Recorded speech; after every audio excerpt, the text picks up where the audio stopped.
మన దేశంలో మొదటగా రిలీజ్ అయిన మూవీ రాజా హరిశ్చంద్ర.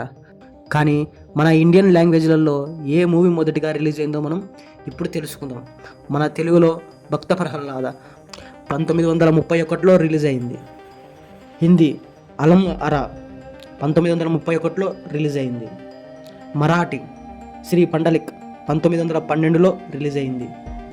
బెంగాలీ బీల్వమంగల్ 1919లో రిలీజ్ అయింది. ఇదొక సైలెంట్ ఫిలిం. మలయాళం విగత కుమారన్ 1920లో రిలీజ్ అయింది. ఇదొక సైలెంట్ ఫిలిం. గుజరాతీ నరసింహ్ మెహతా 1931లో రిలీజ్ అయింది. అస్సామీస్ జాయిమోటి 1935లో రిలీజ్ అయింది. ఒడియా సీటా బబిహా 1936లో రిలీజ్ అయింది. పంజాబీ హేర్ రంజన్హా 1932లో రిలీజ్ అయింది. కానీ మన మొదటి ఫిలిం శ్రీ పండలిక్కే. ఇదొక మరాఠీ ఫిలిం 1912లో రిలీజ్ అయింది. ఈ విషయం ఎంతమందికి తెలుసు? తెలియని వారికి ఈ వీడియోని షేర్ చేయండి.